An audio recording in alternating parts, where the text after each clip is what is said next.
What happens when a nation's political system pushes the limits of power, and a president refuses to back down? A standoff outside the South Korean presidential compound has shaken the country to its core. And it's not just any political drama, it's a spectacle that could change South Korea's future.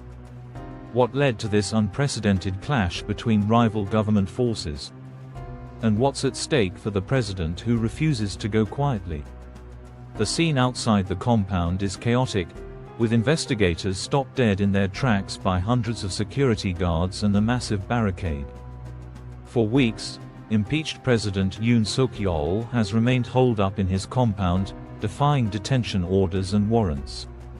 But this isn't just a local showdown.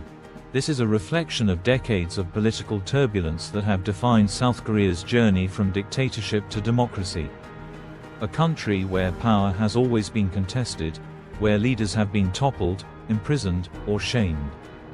And where millions of people take to the streets to demand justice. To understand the gravity of this situation, we need to go back to a time when power in South Korea wasn't so easily contested.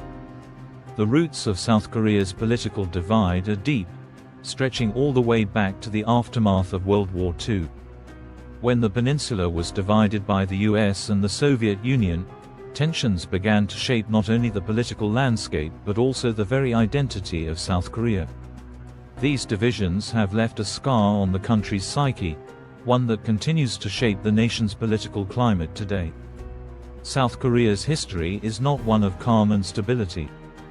From its brutal division to a series of military dictatorships, the country only transitioned to democracy in the 1980s, sparking a political firestorm that continues to rage today.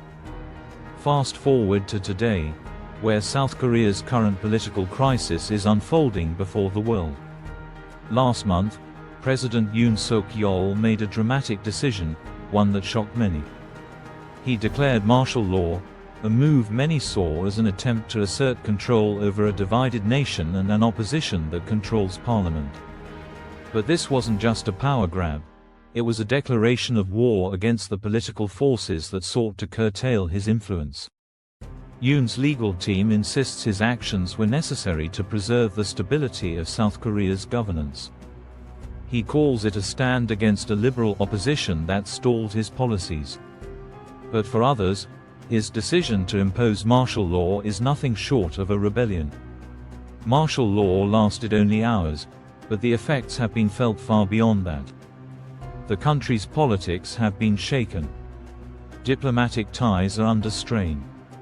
And financial markets, they're on edge. The backlash is swift, but the question remains: was this move truly an act of governance, or an abuse of power? You see, South Korea has a history of resistance. A nation that's been defined by massive protests, people fighting for democracy, for freedom, and for justice. In 2016, millions took to the streets, demanding the ousting of President Park Geun-hye. She was later convicted and jailed for bribery and corruption, a moment that shattered the country's confidence in its leadership.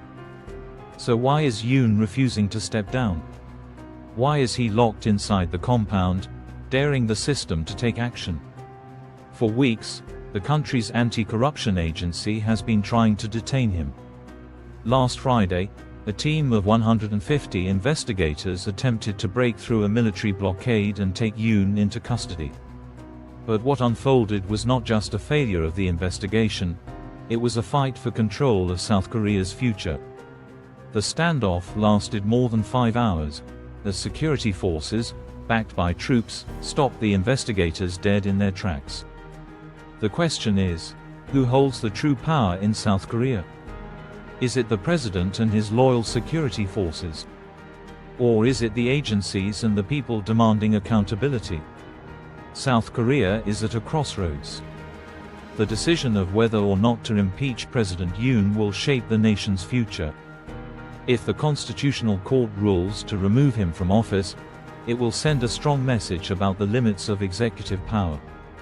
But if he's reinstated, it could deepen the political divide and set a precedent for more authoritarian measures in the future. The stakes couldn't be higher. South Korea is a nation divided not just by geography, but by political ideology, history, and a shared desire for power. In a country where presidents have been imprisoned and removed from office before, Yoon's fate hangs in the balance. Will Yoon's presidency survive this political storm? Or will South Korea once again find itself at a crossroads, grappling with its future? The countdown is on. As tensions rise and the political stakes get higher, one thing is clear: the drama in South Korea is far from over. What's next for President Yoon? And what will this standoff mean for the future of South Korea's democracy? Stay tuned, because this story is just getting started.